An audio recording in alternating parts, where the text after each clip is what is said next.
तो education TV पर हम तैयारी कर रहे हैं lecturer education, SS education, headmaster, headmistress और एसएसटी जनरल BS17 के टेस्ट की। ये हमारा लेक्चर नंबर 24 है। इससे पहले हम फिलॉसफी ऑफ एजुकेशन और educational testing and measurement 2 books को कंप्लीट कर चुके हैं। अभी हमारी 3rd बुक चल रही है। इस बुक का नाम है एजुकेशनल साइकोलॉजी।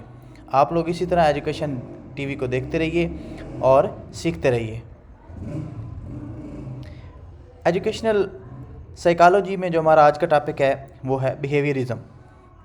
आज के टॉपिक में हम डिटेल से बात करेंगे कि बिहेवियरिज्म क्या है, who is the father of behaviourism, इसके मेजर एक्सपोनेंट्स कौन कौन से थे, इसके मेजर कॉन्सेप्ट्स क्या हैं और एजुकेशनल सेटिंग में इसकी कंट्रीब्यूशन क्या है बिहेवियरिज्म की। तो सबसे पहले स्टार्ट करते हैं कि बिहेवियरिज्म है क्या। बिहेवियरिज्म एज अ स्कूल ये इमर्ज हुआ था as a reaction against structuralism and functionalism. हमारे 2 लेक्चर ऑलरेडी इस पर हो चुके हैं, स्ट्रक्चरलिज्म के ऊपर और फंक्शनलिज्म के ऊपर। अगर आप वो 2 लेक्चर ले लें, उनको सुन लें, तो आपकी अंडरस्टैंडिंग इस लेक्चर की मज़ीद बेहतर हो जाएगी। तो क्योंकि ये एज अ रिएक्शन इमर्ज हुआ है स्ट्रक्चरलिज्म और फंक्शनलिज्म के, तो उनको समझना थोड़ा सा ज़रूरी है। क्योंकि बिहेवियरिस्ट ये बिलीव करते थे कि जो स्ट्रक्चरलिस्ट और फंक्शनलिस्ट के आइडियाज़ हैं वो अब्सर्ड हैं। स्ट्रक्चरलिस्ट क्या कहते थे और फंक्शनलिस्ट क्या कहते थे? स्ट्रक्चरलिस्ट ये कहते थे कि हमारी जो साइकोलॉजी है ये स्टडी है स्ट्रक्चर ऑफ माइंड की। इन्होंने माइंड को डिफरेंट स्ट्रक्चर्स में चेंज किया, कन्वर्ट किया और कहा कि हमारा जो माइंड है ये डिफरेंट स्ट्रक्चर्स से मिलकर बना है। और फंक्शनलिस्ट ने ये कहा कि हमारा जो स्टडी ऑफ साइकोलॉजी है ये है study of the function of mind. लेकिन बिहेवियरिस्ट ये कहते थे कि हम किसी भी साइंटिफिक मींस के ज़रिए ना तो स्ट्रक्चर ऑफ माइंड को स्टडी कर सकते हैं और ना ही फंक्शन ऑफ माइंड को स्टडी कर सकते हैं। ये दोनों चीज़ें, स्ट्रक्चर ऑफ माइंड और फंक्शन ऑफ माइंड, दोनों चीज़ें जो हैं इनको ना तो देखा जा सकता है, ना ही इनको छुआ जा सकता है और ना ही इनको मेजर किया जा सकता है। इसलिए ये लोग इस बात पर बिलीव रखते थे कि साइकोलॉजी है, असल में साइकोलॉजी जो है वो है study of observable and measurable human behaviours की। ये कहते थे कि सोल जो है, जो माइंड है, जो फंक्शन है, जो स्ट्रक्चर है, ये सारी चीज़ें जो हैं ये अनऑब्जर्वेबल हैं और इमेजरेबल हैं। इस वजह से ये रिएक्शन था अगेंस्ट स्ट्रक्चरलिज्म एंड फंक्शनलिज्म। तो बिहेवियरिस्ट किस बात पर बिलीव करते हैं? सबसे पहले तो ये जानना चाहिए आप लोगों को कि बिहेवियरिज्म जो है ये स्कूल ऑफ थाट है। इसको हम बिहेवियरल साइकोलॉजी भी बोलते हैं। ये एक ऐसा स्कूल ऑफ थॉट है जिसने ये कहा कि जितनी भी लर्निंग होती है ये इन्वायरमेंट से इंटरेक्शन के थ्रू होती है और इस प्रोसेस को हम कंडीशनिंग बोलते हैं। यानी कि जितनी भी आपकी लर्निंग हो रही है ये आपकी अपने इन्वायरमेंट के साथ इंटरेक्शन है और इस इंटरेक्शन का जो प्रोसेस है इसको हम कंडीशनिंग बोलते हैं। आसान लफ्ज़ों में ये है कि बिहेवियरिस्ट बिलीव करते हैं कि जो आपका बिहेवियर है वो रिस्पॉन्स है टू एन एक्सटर्नल स्टिमुलस। यानी कि माहौल में जो एक्सटर्नल स्टिमुलस हैं उनके रिस्पॉन्स में आपका जो बिहेवियर है ये बनता है। Behaviourism is only concern with observable and measurable behaviour. Behaviourism की जो मेन या प्राइम कंसर्न है ना वो है ऑब्जर्वेबल और मेजरेबल बिहेवियर के साथ। फादर ऑफ बिहेवियरिज्म कौन है? जॉन बी वाटसन को हम फादर ऑफ बिहेवियरिज्म भी बोलते हैं। इसकी इब्तिदा कब हुई? जब जॉन बी वाटसन ने 1913 में एक आर्टिकल लिखा। उस आर्टिकल का जो टाइटल था वो था psychology as a behaviourist views it, कि साइकोलॉजी को बिहेवियरिस्ट कैसे व्यू करते हैं, यानी कि ये उसके आर्टिकल का टाइटल था। इसके बाद बिहेवियरिज्म जो है एज अ स्कूल इमर्ज हुआ। जॉन बी वाटसन ने एक्सपेरिमेंट्स किए थे लिटिल एल्बर्ट के ऊपर। असल में जो वाटसन के एक्सपेरिमेंट्स थे वो ये इंस्पायर्ड हुआ था एवन पेवलो के एक्सपेरिमेंट्स के ऊपर। एवन पेवलो ने डॉग के ऊपर एक्सपेरिमेंट किए थे और जॉन बी वाटसन ने लिटिल एल्बर्ट के ऊपर एक्सपेरिमेंट्स किए। ये एक्सपेरिमेंट्स क्या थे?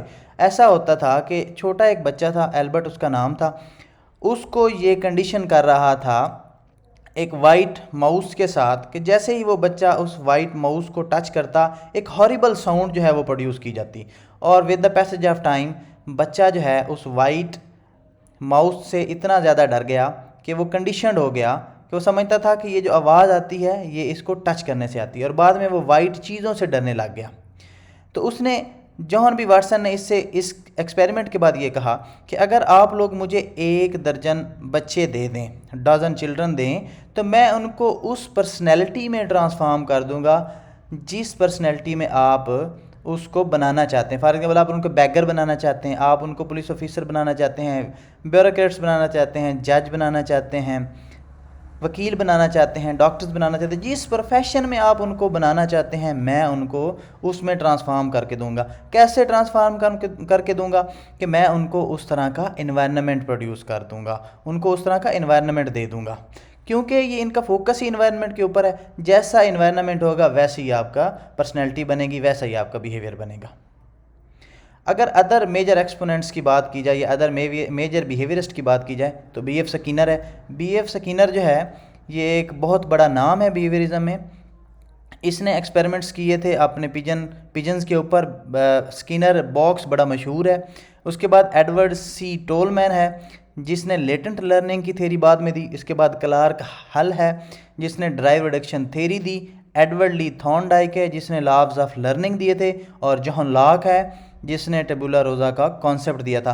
हम इंशाल्लाह इन पर्सनैलिटीज़ के ऊपर भी सेपरेट अपने लेक्चर्स इंशाल्लाह ज़रूर बनाएंगे और इनको डिटेल से पढ़ेंगे। अभी हमने सिर्फ इनके नाम बताने हैं आप लोगों को कि ये भी बिहेवियरिस्ट थे। इनके मेजर कॉन्सेप्ट्स की बात करते हैं। ये लोग कहते हैं कि बिहेवियर इज़ चेंजेबल। आप इन्वायरमेंट बदल दें तो बिहेवियर चेंज हो जाएगा।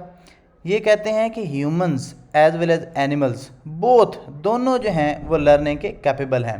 आप दोनों को डिफरेंट किस्म का इन्वायरमेंट दें, दोनों लर्निंग के काबिल हैं, दोनों में लर्निंग हो सकती है।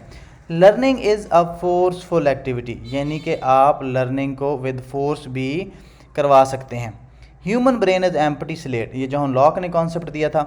IQ of the student does not matter, ये ऐसी बात है जो इन्होंने पहली बार की, क्योंकि फोर्सफुल एक्टिविटी है। इन लोगों ने ये कहा कि अगर आप एक बच्चे को पढ़ाना चाहते हैं, कता नज़र इसके कि वो कितना डल है, आप उस बच्चे को विद फोर्स पढ़ा सकते हैं। ये इनका एक कॉन्सेप्ट था। Environment is the factor which change human personality, इन्होंने कहा था कि ह्यूमन पर्सनैलिटी को जो चेंज करती है चीज़ वो उसका इन्वायरमेंट है। इन्होंने ये भी कहा कि ह्यूमन बिहेवियर जो है ये ऑब्जर्वेबल है और मेजरेबल है। Behaviour is response to external stimulus, जो आपका बिहेवियर है असल में ये रिस्पॉन्स है टू एक्सटर्नल स्टिमुलस।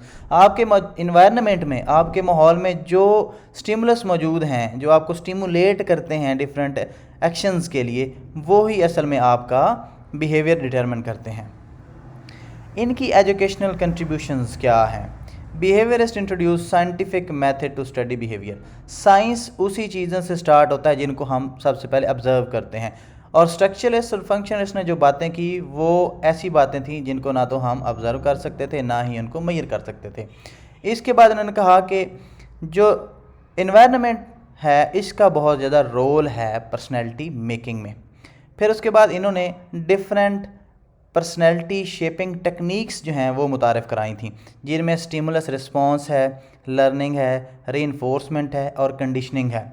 इसके अलावा reinforcement, reward and punishment has very constructive role in education. इन लोगों ने ये भी कहा कि ये जो रीइंफोर्समेंट है, रिवार्ड है, पनिशमेंट है, इन चीज़ों का आपकी लर्निंग में बहुत ज़्यादा रोल होता है। इसके बाद जो बी एफ स्किनर था इसने प्रोग्राम्ड लर्निंग भी इंट्रोड्यूस करवाई थी। लीनियर प्रोग्रामिंग में बी एफ स्किनर का बहुत बड़ा हाथ है, बल्कि इसका एक्सपोनेंट बोला जाता है। लीनियर प्रोग्रामिंग क्या है इसके ऊपर हम इंशाल्लाह सेपरेट एक लेक्चर आपको डिलीवर करेंगे। मैं उम्मीद करता हूं कि आज का लेक्चर आप लोगों के लिए बहुत ज़्यादा हेल्पफुल साबित हुआ होगा। चैनल को सब्सक्राइब करें, बेल आइकन को प्रेस करें, और अगर आपको वीडियोज़ अच्छी लगती हैं तो काइंडली अपने दोस्तों के साथ भी शेयर करें।